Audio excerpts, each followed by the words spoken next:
Brookfield school ये सिर्फ ईंट और गारे की इमारत नहीं थी। नहीं, ये एक जीती जागती रिवायत थी। लेकिन अब ना एक तूफान आने वाला था, एक नए जमाने का तूफान जो इस रिवायत से टकराने को तैयार था।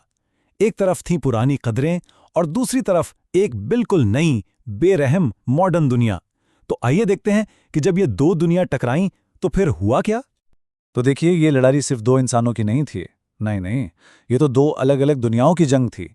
एक तरफ थे मिस्टर चिप्स, जिनके लिए ब्रुकफील्ड का मतलब था उसकी रूह, उसकी रिवायतें, लोगों के आपस के रिश्ते। और फिर दूसरी तरफ था राल्स्टन, जिसके लिए स्कूल की कामयाबी का सिर्फ एक ही मतलब था, पैसा और बैंक में कितना पैसा है। ये समझें कि दो नजरियों, दो फलसफों की एक बड़ी जंग थी। अच्छा, राल्स्टन का प्लान क्या था? बड़ा सीधा साधा सा मंसूबा था उसका। वो ब्रुकफील्ड को ना, जो नए नए अमीर बने थे, उनके लिए एक प्लेग्राउंड बनाना चाहता था। मतलब वो लोग जिनके पास पैसा तो आ गया था लेकिन समाज में इज्जत नहीं थी, तो उनके लिए ब्रुकफील्ड एक सीढ़ी की तरह था, एक ऐसी जगह जहां वो पैसे देकर समाजी हैसियत खरीद सकते थे।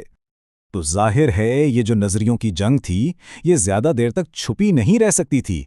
आखिरकार वो वक्त आ ही गया जब रॉल्स्टन ने अपना आखिरी दांव खेला। उसने मिस्टर चिप्स से एक ऐसा मुतालबा कर दिया जिसने ब्रुकफील्ड की बुनियादों को हिला कर रख दिया।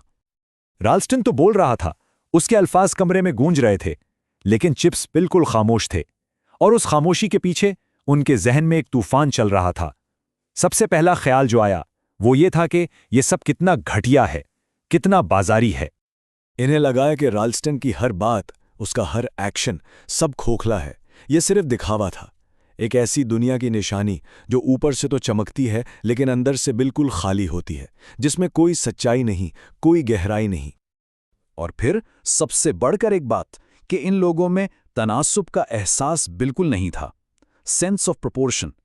चिप्स के लिए यही तो तालीम का असल मकसद था, ये समझना कि जिंदगी में क्या चीज वाकई अहम है और क्या चीज नहीं। ये वो सबक था जो किसी किताब में नहीं मिलता और जो सबसे कीमती है। और फिर इस गहरी खामोशी को तोड़ते हुए चिप्स ने आखिरकार जवाब दिया।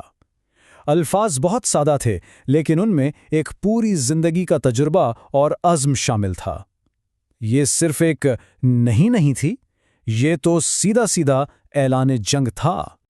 लेकिन इस वक्त इस कमरे में मौजूद इन दोनों को, राल्स्टन और चिप्स, दोनों को ही अंदाजा नहीं था कि उन्होंने अनजाने में एक सोई हुई ताकत को जगा दिया है। एक ऐसी ताकत जो इन दोनों से बहुत बहुत बड़ी थी। और ये ताकत कोई इंसान नहीं थी, ये तो खुद ब्रुकफील्ड की रूह थी, उसकी सालों पुरानी रिवायतें, एक ऐसी अनदेखी क़ुव्वत जो अपने लोगों, अपने मुहाफ़िज़ों की हिफाजत के लिए कुछ भी कर सकती थी। और जानते हैं, इस ताकत को हरकत में आने में जरा भी देर नहीं लगी। एक छोटी सी सरगोशी से बात शुरू हुई और फिर जंगल की आग की तरह फैल गई। एक लड़के ने दूसरे को बताया, बात दोस्तों से वालिदैन तक पहुंची और देखते ही देखते पूरे ब्रुकफील्ड में यह खबर आम हो गई। फिर इस खबर पर जो रद्द अमल आया ना, वो किसी धमाके से कम नहीं था। मिस्टर चिप्स की हिमायत में एक ऐसी जबरदस्त लहर उठी जिसने राल्स्टन के सारे मंसूबों को तहस नहस करके रख दिया। अब सब कुछ खुलकर सामने आ रहा था। ये बात वाज़ेह हो गई कि राल्स्टन को तो कोई भी पसंद नहीं करता। असातिज़ा उसके खिलाफ खड़े हो गए, तलबा ने बगावत का ऐलान कर दिया और वालिदैन ने भी साफ साफ चिप्स का साथ दिया। यूं समझे कि राल्स्टन का बनाया हुआ वो शीशे का महल अब ताश के पत्तों की तरह बिखर रहा था। और फिर इस कहानी में एक पुराने किरदार की वापसी हुई, सर जॉन रिवर्स, जो बोर्ड ऑफ गवर्नर्स के चेयरमैन थे।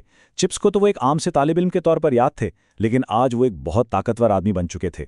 और ये बात खुद एक जिंदा सबूत थी कि चिप्स का फलसफा कितना दुरुस्त था कि किरदार हमेशा काबिलियत से बड़ा होता है। सर जॉन रिवर्स के आने से ही समझें जंग का फैसला हो गया। वो एक तूफान की तरह स्कूल में आए, राल्स्टन को तो ऐसे नज़रअंदाज किया जैसे वो है ही नहीं, और सीधा मिस्टर चिप्स के कमरे का रुख किया। उनका सिर्फ ये एक अमल ही 1000 बातों पर भारी था। सर जॉन का पैगाम बिल्कुल साफ था, बिल्कुल दो टोक। उन्होंने कहा, हम सब आपके साथ हैं। उन्होंने बताया कि गवर्नर्स भी राल्स्टन की इन चालाकियों से तंग आ चुके हैं, और उन्होंने चिप्स को पूरी तरह खुली छूट दे दी कि वो राल्स्टन को जैसा चाहें जवाब दें। और फिर सर जॉन ने वो तारीखी अल्फाज कहे, ब्रुकफील्ड आपके बगैर वैसा नहीं रहेगा। बात सिर्फ एक नौकरी बचाने की नहीं थी, ये इस बात का ऐलान था कि मिस्टर चिप्स ही असल में ब्रुकफील्ड की रूह हैं। ये जीत रिवायत की थी, ये जीत कदरों की थी। और इस एक लम्हे में मिस्टर चिप्स, वो इंसान जिसने सारी जिंदगी अपने जज्बात पर काबू रखा था, वो रो पड़े। और उन आंसुओं में सिर्फ खुशी नहीं थी, नहीं, उनमें एक पूरी जिंदगी की मेहनत का, एक जद्दोजहद का सुकून था। ये उनके उसूलों की जीत थी, ये खुद उनकी जात की जीत थी। तो देखें, मिस्टर चिप्स की ये जीत सिर्फ एक शख्स की जीत नहीं थी। ये कहानी हमें सोचने पर मजबूर करती है कि आखिर तरक्की और रिवायत के बीच में वो सही तवाज़ुन कैसे कायम किया जाए, और वो कौन सा मौका होता है जब कोई पुरानी रिवायत इतनी कीमती हो जाए कि उसके दिफा के लिए खड़ा होना ज़रूरी हो जाता है।